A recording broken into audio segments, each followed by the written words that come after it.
Rise. And shine. Kwa majina naitwa Dorothea Mlai, natokea mkoa wa Kilimanjaro, nafanya kazi ya halmashauri ya Moshi. Ndio. Tumishi Mwamposa, Mungu akubariki sana, akupe miaka 600. 600. Mimi ni katika wale watu ambao walikuwa hawakuamini. Ulikuwa uniamini?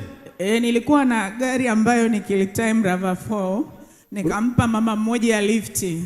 Lakini tukiwa njiani tunaelekea mjini, akaniambia, nikawa namuelezea changamoto yangu, akaniambia kuna mtumishi anaitwa Mwamposa, fungua Rise and Shine. Nikamwambia hao ni manabii wa uongo tu. Ukaniita nabii wa uongo.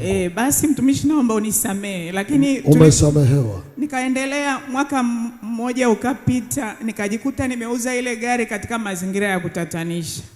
Baada ya kuuza ile gari, ile hela nikaitumia yote. Yaani sikujua nimeitumiaje, ikabaki milioni 4 tu, nikaanza kujenga ukuta.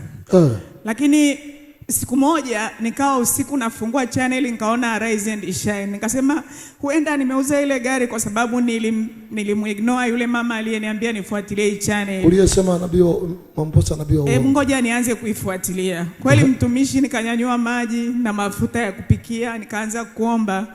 Wiki ile nikapata hela, nikapata safari za kikazi. Wiki hiyo? Nikaanza kujenga ule ukuta. Nilijenga ukuta wa milioni 12. Ndani ya miezi 6. Pigia Yesu makofi. Ndio huo ukuta. Mume wangu akawa anashangaa, ananiambia, wewe mke wangu unatoa wapi hela? Nikamwambia mimi naabudu kwenye hii madhabahu. Lakini akawa mimi nikifungulia hii channel anaondoka anaenda kulala. Anaacha. Siku moja tena mtumishi, nikawa nataka, mume wangu alikuwa na hela amepata, nikamwomba Mungu alipata hela mafao. Nikaomba Mungu afanye nyumba finishing kwa sababu nyumba ilikuwa haiko vizuri na sisi tulikuwa tunaishi Tanga, tuliacha nyumba nyingine. Kwa hiyo ilikuwa haiko katika hali nzuri. Lakini akawa hataki. Siku moja nikaamka saa 8 kwa sababu nilikuwa naamka kila siku. Nikachukua maji nikamwagia. Ukamwagia? Nasikia baridi, kwa nini unanimwagia maji? Nikamwambia Mungu akufungue, malizie hii nyumba. Amen. Kweli mtumishi, ilisha siku 3 akaleta mafundi, nyumba ikaisha. Pigia Yesu makofi. Lakini mtumishi haikuishia hapo. Hivyo vitu vyote vimefanyika 2023. 2024 mtoto wangu ambaye kwa bahati tu alikuwa hapati watu sahihi, nikawa nanyanyua picha. Yeye alikuwa anafanya kazi huku Dar. Nikawa nanyanyua picha kila siku saa 8 naamka naombea ile picha tu, siombi ombi lingine. Kuna siku moja ukasema, yani kama mtoto wako unataka afunge ndoa ya kimataifa, omba, mwaga maji, omba kwa kutumia mafuta na upake kwenye hayo maandishi. Nikaandika ombi hilo tu, maombi 12, mtoto wangu aolewe ndoa ya kimataifa. Ukaweka hilo tu? Ndio mtumishi. Hakika ameolewa kwa mtumishi mkubwa sana. Nje? Na ni Mnyakyusa mwenzako, sio nje, hapa Tanzania. Picha nimewapa media, lakini kaolewa vizuri. Salama hatukuziweka. Yuko wapi? Ni ndoa kubwa sana. Picha iko wapi? Nitakuonyesha kwenye simu mtumishi, haifai ku display. Okay. Lakini mtumishi pia, baada ya mimi kuendelea, nikamwambia Mungu, huyu baba amefunguka kamalizia nyumba na hela aliyopata ni nyingi. Mungu, naomba nimuombe nauli. Naomba maombi 12 na yaandika kwa muda wa wiki 3 na ninafunga. Nikimuomba nauli anipe, na nikifika Dar nianze kutafuta gari showroom. Nikimuomba Mungu wa Mwamposa aninunulie gari. Ndio. Hakika mtumishi, nilikuwa ni mwanamke mwenye imani, make naamka saa 8 naomba mpaka asubuhi. Mpaka asubuhi? Na sichoki. Mungu alifanya jambo kubwa sana. Nilimwomba mume wangu, naomba nauli niende Dar, naenda kununua gari, lakini sina hela. Akakupa? Yani nilimwomba nauli tu. Akanipa shilingi 300,000. Sababu tuna hoteli yetu pale Sinza. Ndio. Kwa hiyo nilikuja nikafikizia pale hotelini, nikaendelea kujiungamanisha pale hotelini. Sikuweza hata kufika hapa mtumishi, nilikuwa nimefungwa. Lakini kupitia Rise and Shine nilivyomaliza siku 3 nilimwambia kakaangu twende showroom tukanunue gari, lakini sina hela.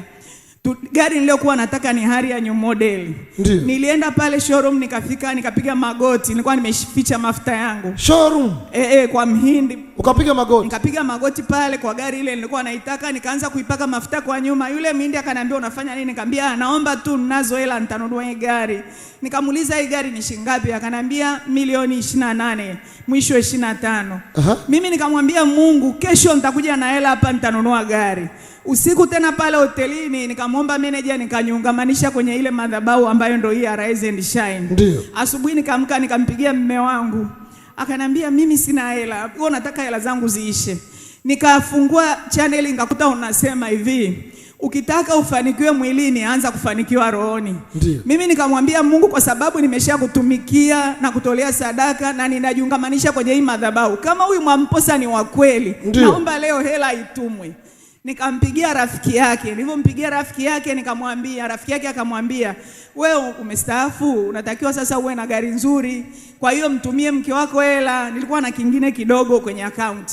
Kweli mtumishi alituma hela, nikaongezea na ile nilokuwa nayo, nikanunua gari Harrier new model, gari ya kifahari sana na kesho yake hiyo hiyo. Pigia Yesu makofi mazuri.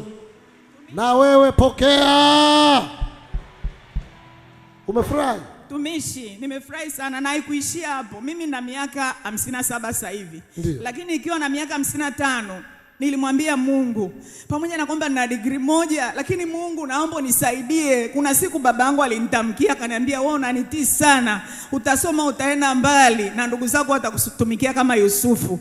Mungu nisaidie niendelee nipate degree ya pili. Hata kama nimezeeka, Mungu na uwezo, Mungu wa Mwamposa. Nikaanza kuwa sipaki mafuta ya kupaka, hata usoni napaka ya Mwamposa. Na kisha yaombea usiku yale yale ya nyumbani.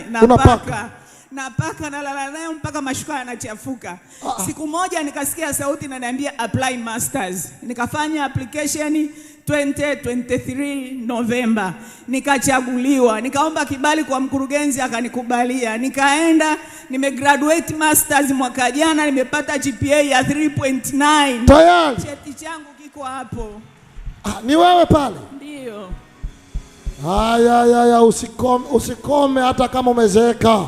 Fanya mambo makubwa kirahisi. Pokea. Inua mikono, sema napokea. Nani mtenda miujiza? Na wewe uliyepo hapa pokea. Wewe uliyeko nyumbani pokea. Umefurahi mama? Nimefurahi sana mtumishi. Namalizia shuhuda 2.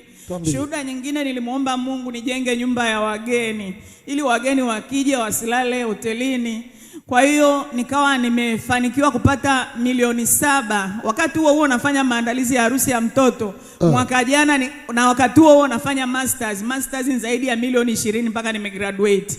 Lakini niliweza kujenga foundation ya nyumba hiyo na imemalizika foundation, na Mungu wa madhabahuni, nikitoka hapa tu nikirudi Kilimanjaro ninaenda kuimalizia nyumba kwa msaada wa madhabahuni. Pigia Yesu makofi mazuri.